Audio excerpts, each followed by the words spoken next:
For my marketing concept, I'll be talking about product. A product is a good or service that is provided to a customer that meets a demand, need, or want. During the creation of a product, manufacturers or owners strive to acquire customers by piquing their interest by producing something that satisfies their need, want, or demand. Need is being deprived of something and needing a solution. For example, when hungry, you are in need of food. Want is desiring items or services that are typically deemed non-essential, for example, having a car and buying a new car. Demand is a want or need supported by decision-making and the ability to buy.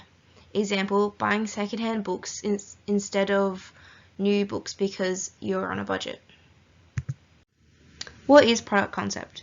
Product concept is the understanding that the consumers seek the best quality, performance, and features when it comes to buying their product. Product quality is determined by performance, reliability, durability, aesthetics, and features. An example of a business using product concept is Apple.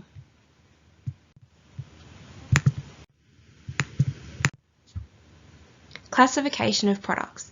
Products can have similar characteristics such as features and price point to other competitive brands. Therefore, it is often useful to group these similar products into categories in order to help set up marketing strategies for each segment. This process is known as product classification, and there are 4 main groups: convenience goods, shopping goods, specialty goods, and unsought goods. Convenience goods are products that don't require extensive decision making, and consumers tend to purchase these items again and will not change brands unless there is a reason to. An example of a convenience good is toothpaste. Shopping goods.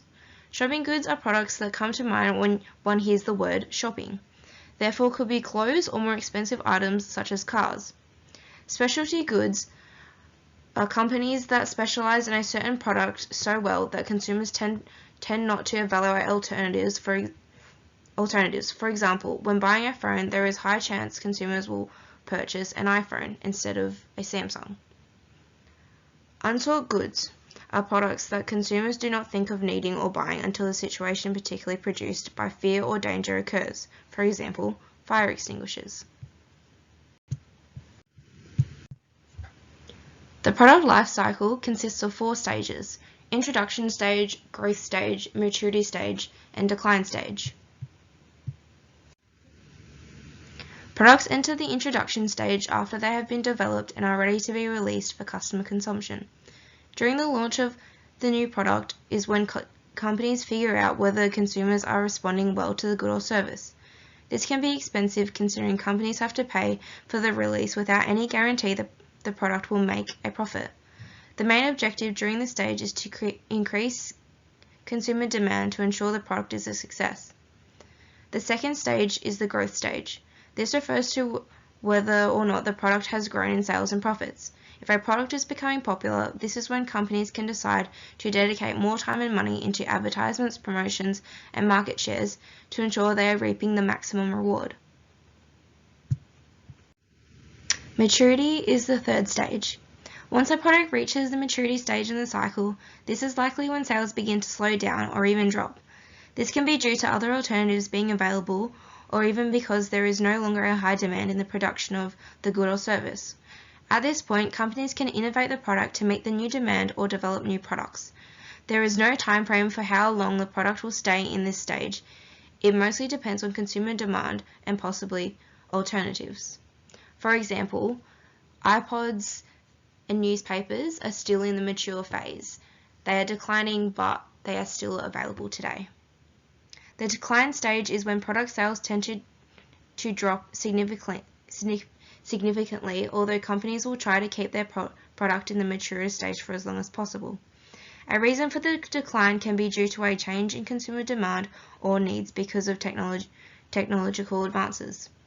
If the product is unable to be innovated, it will be irrelevant as it no longer satisfies a customer's need, resulting in its retirement from the market.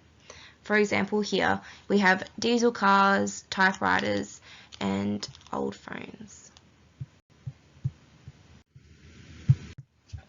Now I will touch base on brands. A brand is a name, logo, or symbol that represents an association. This helps consumers identify a specific company and what it is they sell. By having a brand, it can set your company apart from others, and brand positioning is the image the association wants to create in the minds of their customers. For here we have Adidas, and the brand name is Adidas. This is the brand logo, which is just a font, and then symbols for Adidas just happen to be striped lines, and they can be in both of these types of shapes. Successful branding. Besides from making a lasting impression on your customers, the role of branding is also giving an image of what you can offer to your customers and clients. It is a way to differentiate yourself from your competitors and to establish your business as the best choice among all other brands. A way to do this is using the golden circle technique. What refers to the products provided to consumers. How refers to what sets you apart from competitors and alternatives. Why is the solution your product provides and the need it satisfies.